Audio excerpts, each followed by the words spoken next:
And we're back for another episode of the Powerhouse Podcast. I'm Clayton Collins, CEO at HousingWire and your host for Powerhouse.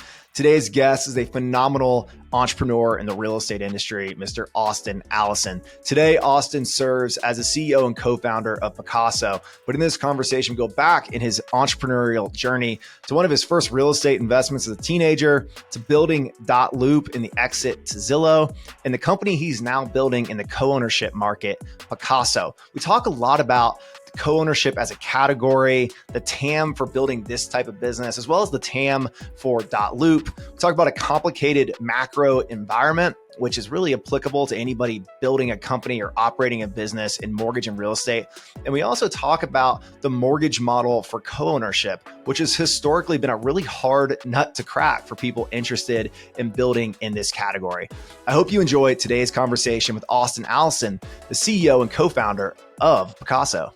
Austin, so when we were booking this conversation, this Powerhouse podcast, I think it was the same day we threw it on the calendar. I got a text from Picasso that there's a new house going live in Hilton Head, South Carolina, and should I consider 1/8 ownership? So with that context, tell us about Picasso. Why am I getting a text about fractional ownership of a luxury home in Hilton Head?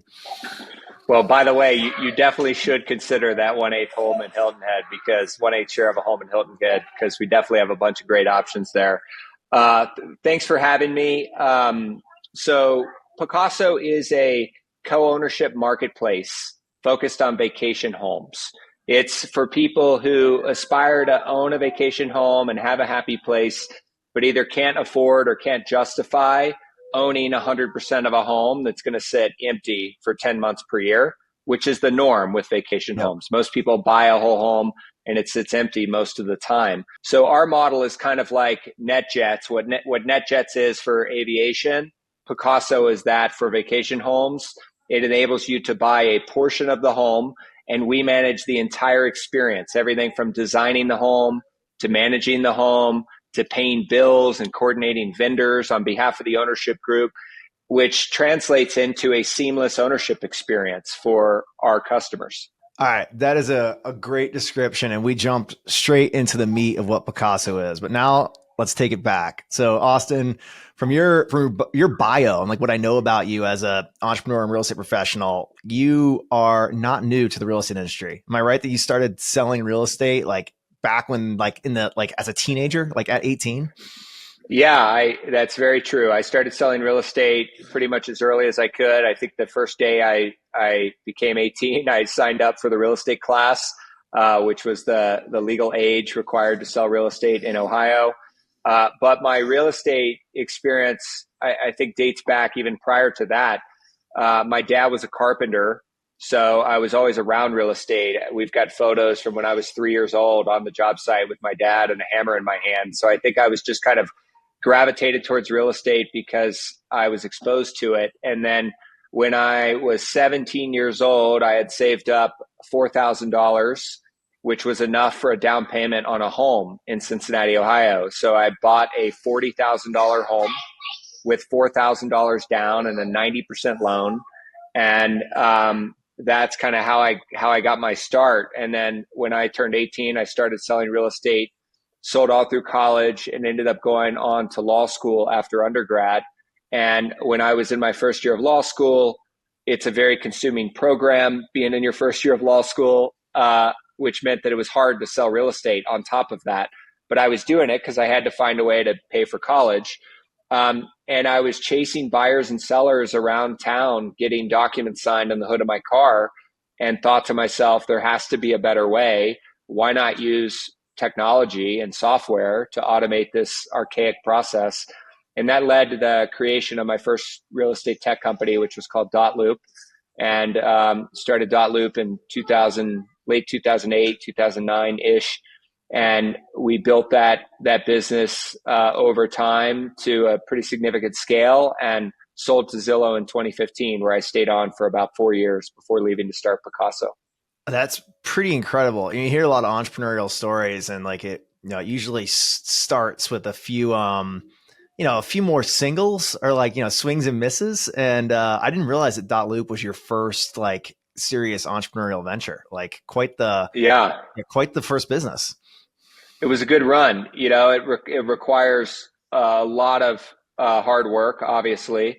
It requires having a lot of really talented people around you. Nobody succeeds alone. So we had great mentors, great investors, great team members, great partners. But it also requires a little bit of luck, I think, with respect to the timing. There's a lot of people who work really hard who don't have the break that we got with Dot Loop. So I'm certainly grateful for, whatever amount of luck contributed to our success as well.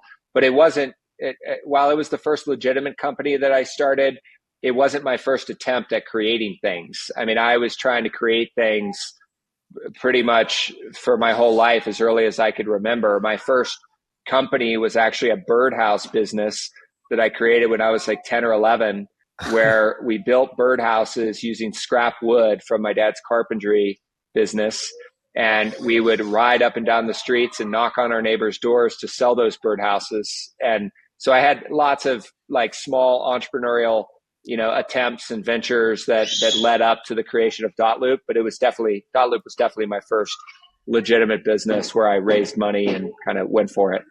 So when you came out of college and decided to go to law school, did you realize at that point that you had like entrepreneurship running through your veins, and like the traditional legal path probably wasn't going to be like the right spot for you? Or were you thinking like, hey, I am going to go do like big law and associate days and like kind of, grind out, what that profession is?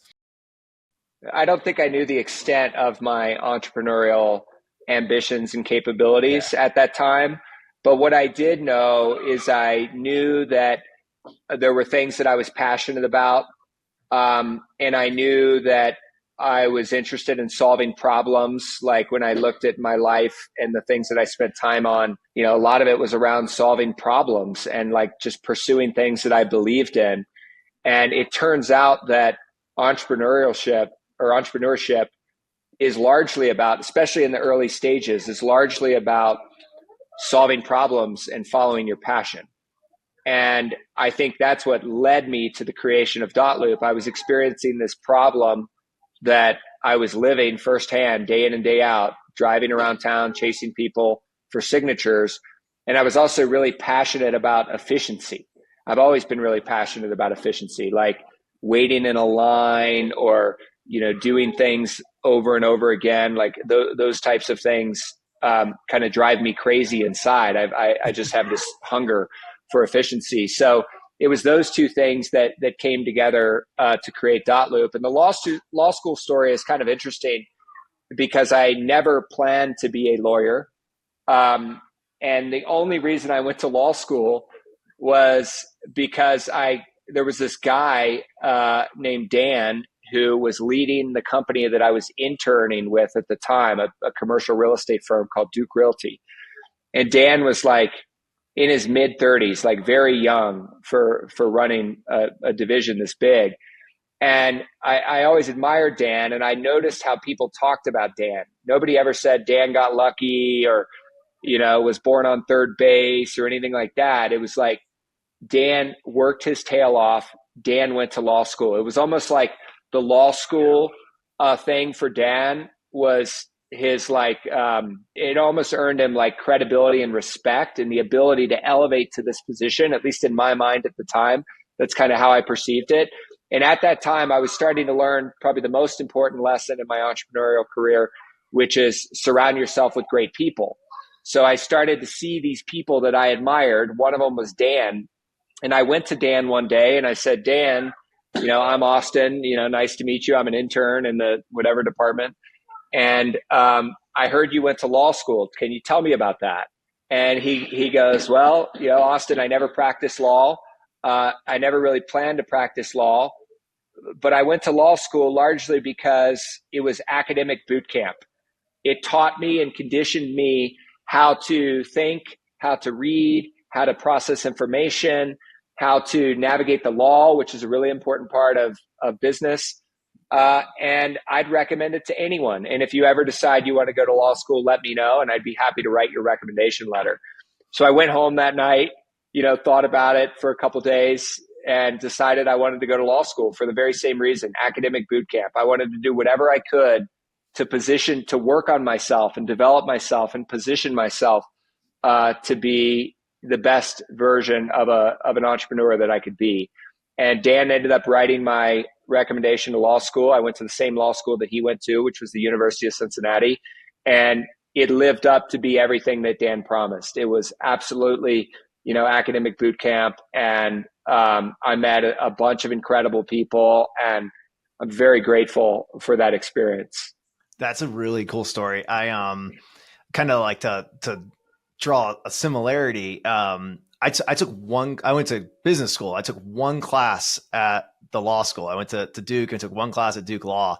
And it was because there's a gentleman that I met in Durham who said, highly recommended I go over and take one class because to teach you how to learn like a lawyer. But I ended up taking a class on structuring private equity and venture capital deals and learned about entrepreneurship through acquisition, which ended up is what I do. Like that is the path I followed, was from a single case study I learned in that one class at Duke Law.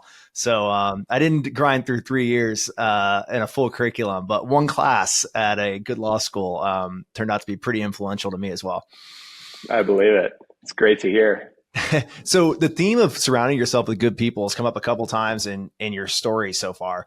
So when you launched Loop, and I want to go on and talk about launching Picasso in a minute, who'd you surround yourself with? How'd you find those people? Like, who were the advisors and industry experts that helped you bring that first organization to market?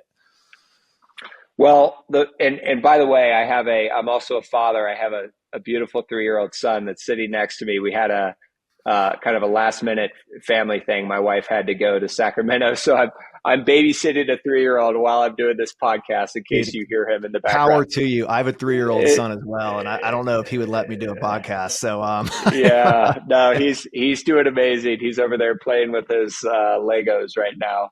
So to answer the question, I mean, there were so many people that contributed to Loop and my success in a meaningful way. So many that I couldn't list them all, but just to highlight a few of them. First that comes to mind was this guy named Jerry, who was my employer at the time at that same company, Duke Realty. And while I was selling real estate and going to law school, I was also interning at Duke Realty. And I was building Loop on, the limited number of late night hours that I had outside of my other jobs. I was building Loop with a co-founder. And we reached a point in time where we had a product, at least like a prototype, a working prototype, like no money and no plans to go turn it into anything. And I went to Jerry and basically concluded that we needed money and that we needed a CEO, like a CEO that could actually dedicate full time to this thing. So I went to Jerry. I said, "Hey, Jerry, there's something I want to talk to you about." And I told him that I had been working on this thing, and I was so loyal to Duke and so grateful for all that they did for me. I said, I'd like to request a 30-day unpaid leave of absence so that I can go figure out how to raise money and find a CEO to take this idea to the next level. And Jerry said, "Austin, why don't you come over here on the other side of the desk?" It was one of these, big mahogany desk kind of offices. And I go to the other side, I pull up the prototype, I show it to him, and I go through my little pitch, and I walk around to the other side of the desk, and he looks at me and he goes, "Austin, I really appreciate how loyal you are to Duke, but Duke will always be here for you. The door's open, but I can just see your passion for this idea. This may be a once-in-a-lifetime opportunity. I think you have to be the CEO, and I think you have to go pursue this thing." And he said, "And by the way, can I be your first investor?" And I didn't know anything about raising money. They hadn't even written a business plan. And I said, "Well, thank you. Of course, you can be my first investor." But the first thing I thought is there must be other guys like Jerry.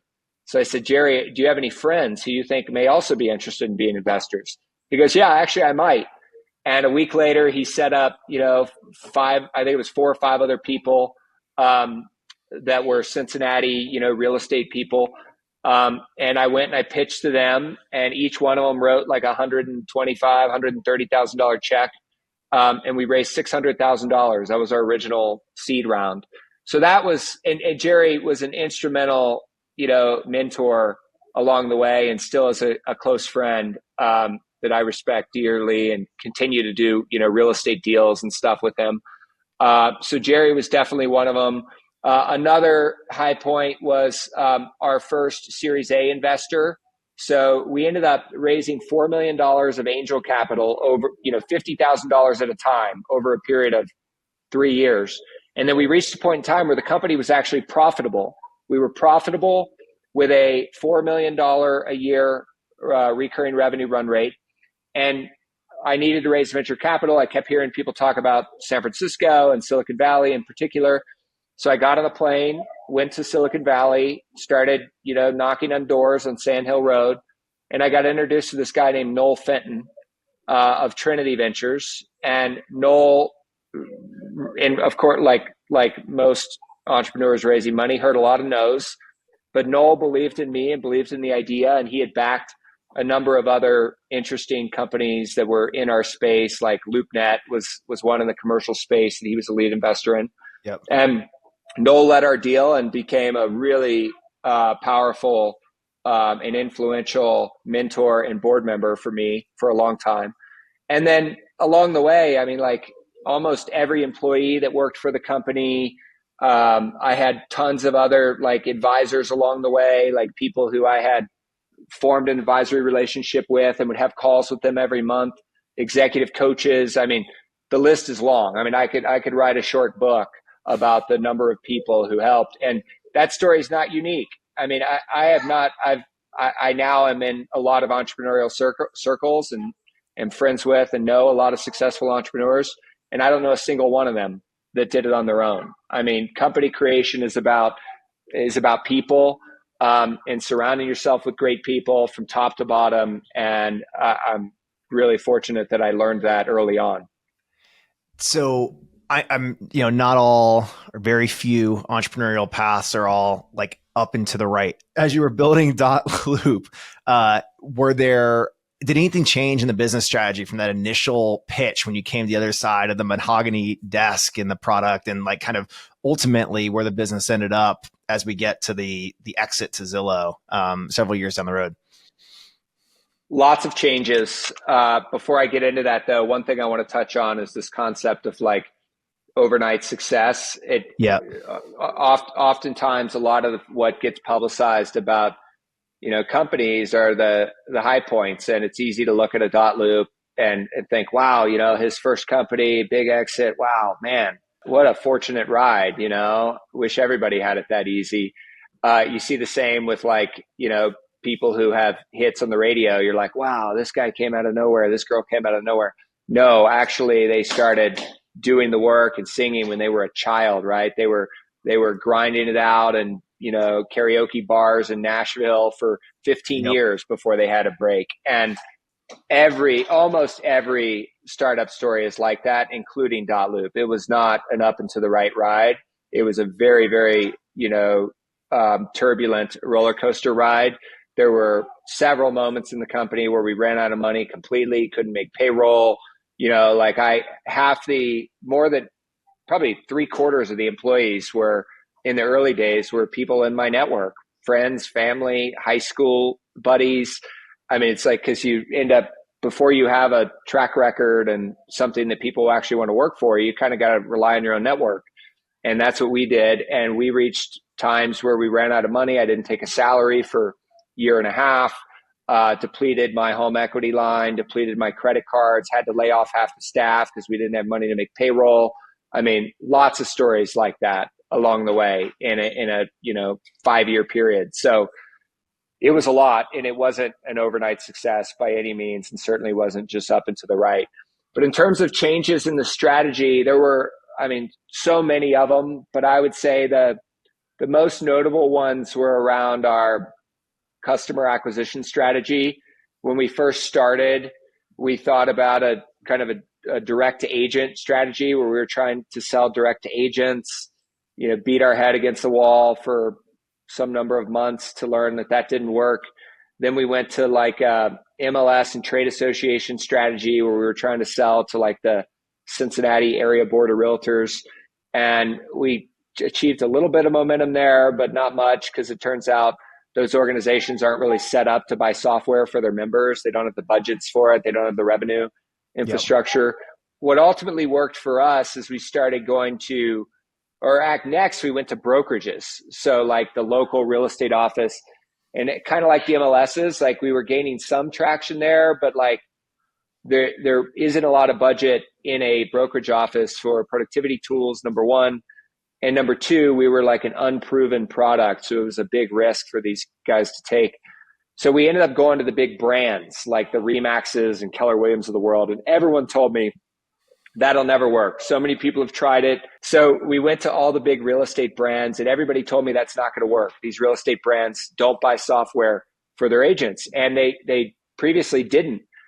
But I started knocking on the doors of all the big ones. I just looked at the top 10 largest real estate brands, started working the relationships. My younger brother, Alex, was our head of BD at the time and was really incredible at like building rapport with people quickly. And he managed to like get us in these conversations with all these big brokerages. And one of them hit. It was Keller Williams Realty. They were the fourth largest brokerage or brand in the world at the time. Now they're the largest. Yep. And it was like back to the luck thing, and also creating your own luck. It wasn't like I just landed on Keller Williams' office. It was like, got a lot of no's, and I just didn't stop, or we didn't stop to get to that point. And Keller Williams was at the right moment, at the right time. They had big growth ambitions, big technology ambitions. And we were an important part. We became a really important part of their tech and growth strategy. And they became a game-changing part of our growth strategy, because once we landed Keller Williams, it meant that we had now all these agents and all these offices around the nation using our product. And the next thing that we did that was really fundamental as an unlock is we realized that about 80% of real estate transactions involve two different agents from two different brands, because less than 20% of the time is it done, with one agent, which meant that every time an agent was initiating a deal, which we called a loop, they were inviting other people to the loop. So we created kind of a viral, customer acquisition strategy through the product, where Keller Williams agents effectively became an extension of our sales team, because they were now inviting all these other people to our platform. So we went from having true network effect in there. True network effect, yeah. Okay. And it wasn't a network effect like what you get in a social networking business or something, because the frequency of transactions is much smaller, but every time a Keller Williams agent was doing a transaction, we were getting network effect benefits from that. And but the value of the interactions is higher. So, I mean, they're the interactions with other business professionals across like title and mortgage and other real estate brokerages. So there's you're hitting extremely high value networks. A really important lesson that we learned at Dotloop is around the importance of TAM. If you're trying to build a big business, we built a business that by the time I left, we had like 60% of transactions flowing through Dotloop. Huge volume. If you looked at the volume, like the total value of real estate that was being transacted, there were some months that were like close to 100 billion of real estate. So huge market share, but tiny business relative. It was $120 million sale. So, tiny relative to most businesses that achieve 50% market share in a big category. The reason why was there's just not a lot of money spent on productivity tools versus like Picasso's business. Like, it's such a huge market. Like, even if Picasso only gets 1% of second homes someday, it can be a, $10 billion market cap or larger business with just 1% of the category. I get flooded with like seed and early stage investment opportunities. And it's not what I do for a living, but I look from time to time. And I think a lot of entrepreneurs that are building services or technology around this housing world often confuse the size of the sector with the TAM. So like how do you, as an entrepreneur, and I want to carry this into Picasso with like sizing out the co-ownership market and like actually like the addressable like revenue potential of co-ownership. Like what do you see that like entrepreneurs need to learn about like, hey, you might sell into a multi-$100 billion like sector, and there might be X dollars moving through the platform, but like the addressable revenue or the addressable size of this business, like how do you square that out in this industry? Yeah, assuming you're in a big category, I think the next most important thing that it contributes to the potential, for a company is the monetization strategy. Yeah. So where we went wrong, and I don't know if it was wrong per se at Dotloop, because it's hard to know if we would have been as successful if we had a different revenue model. But where we went wrong on the monetization side is by charging a kind of a fixed subscription fee that was not tied to transaction volume. If we could have figured out how to charge $50 per transaction that was just taken out of the closing statement, nobody even would see it. No seller cares if $50 is an extra $50 is on the closing statement. There's already, $5 or $10 or $100,000 of fees baked in there anyway. If we could have gotten $50 per transaction, Dotloop would have been a giant business. Now, but you would have rode the cyclicality of the housing industry, and as you went to exit, there would have been, it might have been, I don't know, you have to do the model and see like what the like revenue and profit potential would be, but like you'd have been having a different conversation at exit about cyclicality and forecast and like a ton of conversations around like the variability that business would have had around transaction volume. Totally. But it would have been, at least 5 times more revenue, maybe 10, and so it would have outrode at $50, you know what I mean? At $100, it could have been huge. So it's like, but the flip side is charging per transaction what had other challenges. It sort of disincentivized people to use. It would have disincentivized people to use our platform, whereas our pricing model did not penalize people for high transaction volume. So having the agents in the offices that are producing a lot of volume on your platform has a lot of value. So it's like, do you really want to penalize those groups? I mean, so it's none of these decisions are ever. What I've found is there's never like a clear right or wrong answer to a lot of these questions. It's like you have to take as a founder and a management team, you have to take the information that you have available at the time, and use some intuition around what you think is the right decision for the business and for the customers and go with it. But like with Picasso's model, we make a little bit of markup every time somebody buys a Picasso unit. We charge a 12 to 15% markup on the real estate, which is, peanuts compared to what the resort fractional industry charges, for example. Like if you were to go buy from a luxury hotel brand that's selling fractionals in one of their buildings, a markup there would be 50 to 100% on average. Our markup is only twice what you would pay in a normal real estate commission. So it's small. And the value that we generate for our customers is so big because the alternative to Picasso is buying a whole home or renting an Airbnb. And when you look at it relative to buying a whole home, it's like 85% less expensive to both buy and to maintain. When you look at it relative to an Airbnb, it's probably, 75% less expensive per night to rent a comparable Airbnb. So like our customers are happy to pay a small markup in exchange for the value that we're providing. But that small markup, because it's on such a big number, is pretty meaningful. And that's why when I say if we were to get 1% of just the homes in the US, if we were to get 1% of the second home business in the US, there's about 9 million second homes in the US. This can be a huge, huge company because of our revenue model. So you've raised money to launch this business. So I know you've had to go out and talk about the TAM. Like, tell us how you talk about the addressable co-ownership market and like kind of where co-ownership starts and stops. And I believe I won't put words in your mouth. I think Picasso is serving the luxury end of the market. So let's talk about kind of all of co-ownership as a category.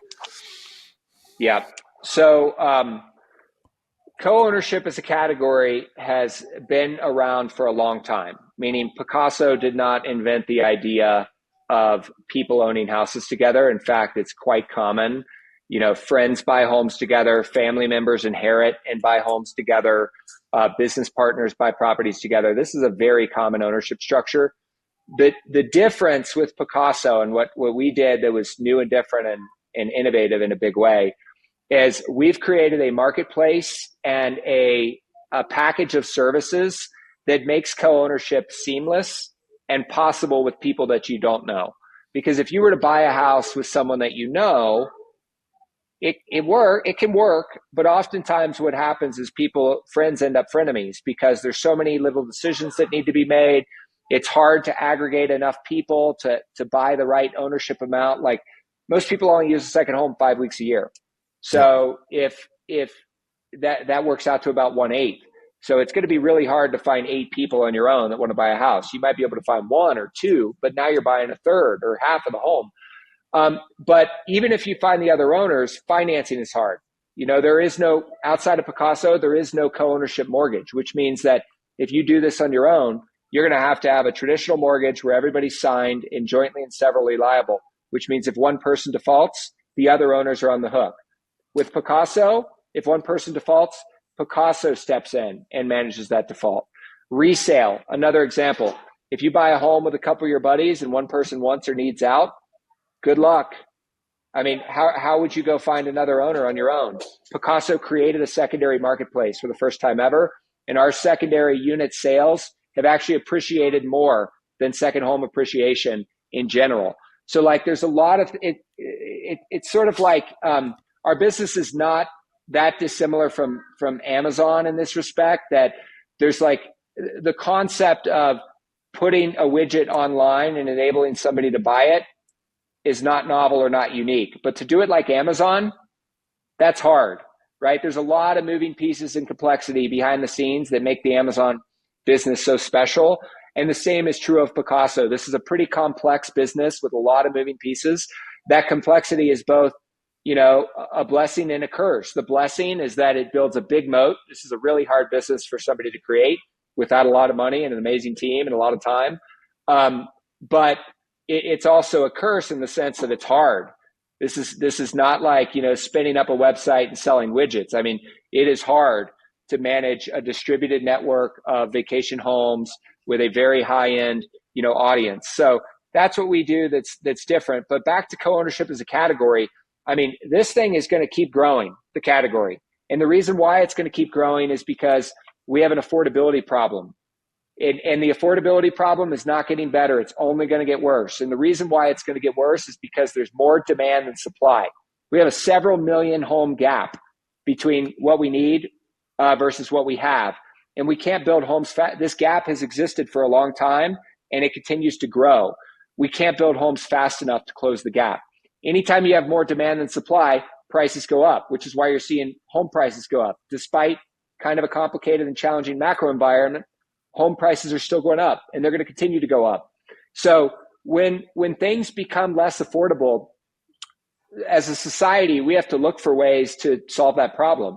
And one of the common ways that we solve this problem is by pooling our resources together. It's kind of like, why do we fly on Delta or Southwest?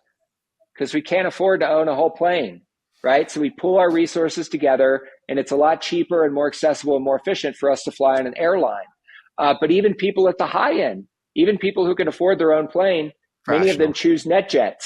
Yeah. Why do they choose NetJets? Because the package that NetJets has created, from newer fleet, better safety rating, bigger fleet, which provides better availability, is better than what 8 individuals could do on their own. And that's analogous to Picasso. I mean, we have billionaires, multi-billionaires that own Picassos. And you ask, why would a billionaire own a Picasso? Because it's better, because it's smarter. Like, why would you want to own 100% of something that you're only going to use 10% of the time? But this category is absolutely going to grow. We're already seeing it. Last year, Zillow reported that 26% of people who bought a home with a friend or a family member. And that's just going to continue growing. And it's some people just pulling their resources together. Maybe it's like a young professional who's leveraging, an aunt or an uncle that has money to help buy the property because they can't afford it. But it's also young professionals like, 3 people that work for Facebook or Meta that live in San Francisco that want to tap into the American dream of owning real estate, but can't afford the $1.5 million 2-bedroom condo in San Francisco. So they pull their resources together, co-own and co-live. that's going to continue to grow in popularity. So you've built with Picasso, you built a proprietary mortgage product. I'd love to hear more about that. But like, does what you're doing in luxury second home like inform or like enable what the future of co-ownership could look like in at other like for primary or like for more kind of your average US home? Or is this a strategy that just works at the high end as you're developing Picasso? So I think the Picasso full service model works in with assets that are underutilized. And the reason why I condition it in that way is because our model is optimized around people sharing access to the home. So we built like a proprietary scheduling app whereby if you own 1/8 or 1/4 of a home, when you're using the home, the other owners are not using the home. So I show up at my Picasso, I get my stuff out of the owner's closet. It feels like I own 100% of the home. And then when I leave, Picasso turns it over and the next owner comes in and derives the same experience. Are there another type of closets? There's 8 owners closets in every home. That makes sense. Okay, yep. Got it. Yep, walking owner closets. The other co-ownership use case where people are not sharing access, where they're co-living at the same time, the co-ownership model is just as valuable, but the usage is a little different, and the value that's provided through like our scheduling platform, as an example, or our resale platform, it's not as necessary in a primary home co-ownership use case. So the way that I see Picasso's model helping the primary home use case in the future is by making available services that are relevant to primary homes. So we actually just launched a new business line a couple of months ago called Picasso Services. It's currently very lightweight and small because we just have one service, which is the setup of the whole co-ownership entity, where we help to set up the LLC, we provide the operating agreement, and we do that for $250. So which is basically our cost. We're not making any money on this. And over time, we plan to offer additional services to primary home and DIY co-owners. And the reason why we want to do that is because we've realized that we've built all these tools that we've built for our model, but they are beneficial to other co-ownership use cases as well. And we see it as an opportunity to just help co-ownership as a category grow, and to help people who are facing affordability challenges, have another tool in their toolkit to be able to access the American dream. When you talked about the finance, the mortgage for a Picasso property, you talked about one of the reasons it works is because Picasso is willing, steps in if somebody, like if one of the eighth owners, I guess, like defaults or doesn't make their payment, like you're there as a backstop. How does, like when you talk about Picasso services where there's other like co-ownership use cases coming through, are those financeable? Is anybody else building a mortgage product that works for the co-ownership model? No. Picasso is kind of the only game in town. And okay. I think that's largely because, number one, the category really hasn't been big enough for large banks to care about it. Right, Picasso is really accelerating and kind of pioneering this part of the category, and so it's becoming more relevant now than it was in the past. But two, it's like the financing product is kind of tightly integrated with the whole offering. Meaning, part of why we are able to provide this product is because we have the ability to default on somebody or foreclose on somebody if they default. And we have the ability to find another buyer, and we have the ability to manage the asset. Versus if you're just a bank, it's too complicated and messy for a bank to want to get involved in this type of financing on their own. So Picasso created it, right? When we were doing the work before we started the company to just really understand the problem and understand the products that had come before us, one of the glaring issues that we recognized in DIY co-ownership is the financing. Like if you're buying 1/4 of a home with some friends, part of why you're doing that is because you don't want exposure to the whole home, right? So it sort of defeats the purpose if you're on the hook for the whole thing. And this is a really important feature that is core to our offering. And about 70% of people who buy a Picasso use financing, and it's great financing. It's only about 100 or 150 bips or so above kind of normal market rates, which is a steal for a new product like this. And again, because you're only buying an eighth of the home or a quarter, when you compare that, like even if you're paying an extra 100 bips on the rate for 1/8 of the home, and you compare that to buying a whole home for 100 bips less, your savings are huge. You know what I mean? The interest rate delta doesn't matter a whole lot because you're benefiting so much from the co-ownership model. So, okay. So thinking about the ideal client profile, like the buyer of a Picasso eighth share, in certain like circles of people who have luxury homes in Nantucket or Hilton Head or Aspen, people like to talk about their second homes. How do people talk about their Picasso? They talk about it like it's fractional? They talk about it like it's their house? I guess it's like up to the person, but I'm just kind of curious, like how people think about these homes once they're in this co-ownership model. Of all the interviews and podcasts I've done, I've never gotten this question. It's actually a really awesome and interesting question because one of the big assumptions before we started this thing, actually, let me rewind back a little bit as to why. Maybe I just surround myself with too many people who say I have a house in.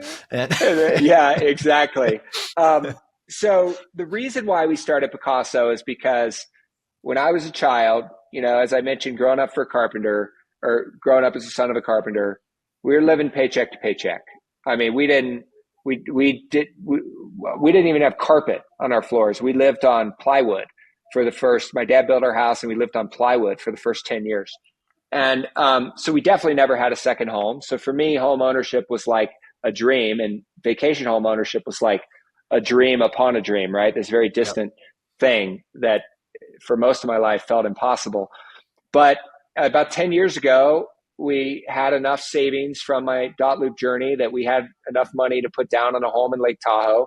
And the second home just completely changed our lives in ways that were more profound than our primary home. While obviously everybody needs a primary home, that's first priority. And if you're fortunate enough to own your primary home, that's a blessing. But if you get to a point where you have some savings and some discretionary income, there is something that's really, really magical about having a happy place, a home away from home. And it's because the primary home is so much about utility. It's like where we take our kids to go to the bathroom or cook breakfast, right? Or do laundry. But when you're at your second home, you're in a different state of mind. You recharge your batteries, you're a better husband, better friend, better hobbyist. Like I was able to pursue mountain biking in Lake Tahoe that I didn't have time or space for when we were in a 600 square foot apartment in San Francisco, for example. So it was such a profound life experience for me that I wanted to find a way to make that possible for more people. And that's why Picasso was created. But when we were conceiving the idea, there was this big question mark around whether or not somebody would feel like the same sense of ownership, the same pride, the same sort of state of mind that I felt in my home and my vacation home in Tahoe. Would people feel that if they only owned an eighth of a home? That was a big question. And it turns out that they do. And this is what has made our business, I think, so magical, is that when people own a Picasso, they feel like it's their home, and it doesn't feel like you're staying in somebody else's home. And it takes 2 stays for people to feel that. The first time you show up, it just feels like the Four Seasons of, Airbnbs, right? It's like a higher end, more elevated experience. But the second time, certainly by the third time, it feels like your home because now you're starting to develop these rituals. You start to know the neighbors, and it's a really special thing. In terms of how people talk about it, one of the main reasons why we called Picasso instead of, co-ownership homes or something, more descriptive, is because we wanted the name that could be and would be used as a noun. Meaning when somebody said, I own a blank, we didn't want them to say, I own an eighth of a home in Napa. We wanted them to say, I own a Picasso. And we wanted that noun to be provocative. because we knew that this was like kind of a new category that would require some explanation. And so we wanted people to ask, you own a what? And when you tell someone you own a Picasso, they're automatically like, what? Tell me more. If we rewind right? 10 minutes where you mentioned like you even have billionaires own a Picasso, anyone who just jumped into that point in the conversation thinks we're talking about art, which prompts a conversation. Yeah. And we are kind of talking about art, by the way, because like the home, it is sort of a form of art. Like a part of what people are buying with Picasso kind of goes back to that NetJets thing. Like, why would somebody who has enough money to buy a whole plane buy NetJets? Because it's better. Like Picasso has created an experience here and a product that's better than what people can do on their own. It's an elevated home. It's an elevated service level. It's kind of like the Four Seasons. If you've stayed at the Four Seasons, it's like, wow, every time you go, the property is top notch, the service is top notch, and you just know it's like consistent from property to property. And that's what we've created, and that's a big part of what people are buying. And it does feel very artistic. Like when you walk into a Picasso, it feels like a Picasso. It does not feel like, a home that somebody else owns or an Airbnb. It feels special. How are you maintaining that level of specialness with properties across the country? And as you address that, can you give us a little glimpse into like the scale of the business today? Like how many homes are part of Picasso today and where they exist across the US or globally? Yeah, so we've transacted more than $1 billion of total, value of Picasso units since starting the company, which was about 4 years ago. Our owners have booked about 100,000 stay nights across that period of time. We operate in about 40 destination markets, most of which are in the US, but we also have Picassos in Paris, London, and Baja, specifically Cabo. And we're seeing a lot of demand internationally, by the way. And I think that's partially because there's an added level of value that even though the value proposition for Picasso domestically is super unique and strong, there's an added level of value when you buy internationally because it's super hard, to buy a home in Paris if you live in the US. And with Picasso, we just got back we make it easy. Family vacation. We just went to Costa Rica for a week and stayed in a very nice Airbnb. And like while you're there, it's like, oh my God, like I can't travel anywhere and not think about like owning real estate there. So like, of course I was thinking about that as we were down in Playa Grande and in Costa Rica. And apparently very favorable like ownership laws, like really safe place to invest in on real estate. But I still think about that. It's like that would be like just a burden and a half that I never want to take on, even if thousands of other people have figured out how to do it. I don't want to do it. So like, I can see the value like internationally. Yeah, I mean, with Picasso, you can own in Paris in 1 day. And if we were in Costa Rica, 1 day, right? Like we have a team of people who specialize in the local laws, the tax, all the stuff. But back to how we maintain the service level. I think the key has been, number one, it's a high-end product. So these are high-end homes. We're serving, most of our customers are pretty wealthy. We charge fair, rates for property management that enable us to provide the service that our owners expect. And I think it's a big part of why we started at the high end, because we don't believe that the opportunity here is limited to the high end. We think that the opportunity is just as applicable at $50,000 or $100,000 a share as it is at $500,000 a share. But part of why we chose to start at the very high end is it's just easier to operationalize fewer luxury properties than it is a lot of more mainstream properties. So I think that helps. And over time, as our business gets to larger scale, we will benefit from some of those scale effects and efficiencies that will enable us to provide a high-end service on a less expensive home. It's kind of like, Tesla with their evolution. Like Tesla didn't start with the Model 3. It took them 13 years-ish to get to a Model 3. They started with a very limited, very high-end Roadster.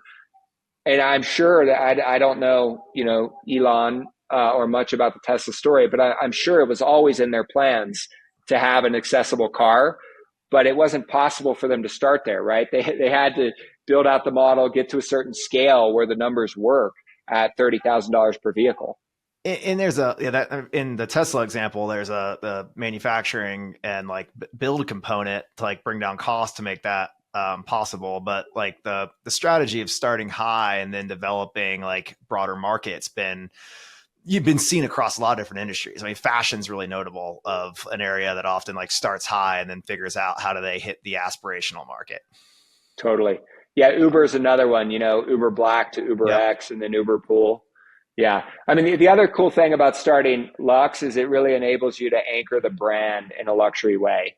And once you have a brand that's anchored in luxury, that brand has a lot of value, right? And the brand can be leveraged to go more mainstream over time and create a luxury product that's relative, right? So whether you're buying a $50,000 share or a $500,000 share, it's still a luxury. You know what I mean? It's just relative to where you're at on a net worth and income perspective. And as I started the episode talking about the text that I received about a property in Hilton Head, and if I'm not mistaken, the reason I got that was probably 2 or 3 years ago when I was playing around on your site and it asked me what markets I was interested in. Probably markets that you were not in at the time, but that probably went into a prioritization queue and asked me my like budget of like what I would spend. And like now a couple of years later, as those markets come online, I'm getting alerts that like Picasso is now in XYZ. So like I'm sure you're collecting a lot of great data on where the clientele wants you to be.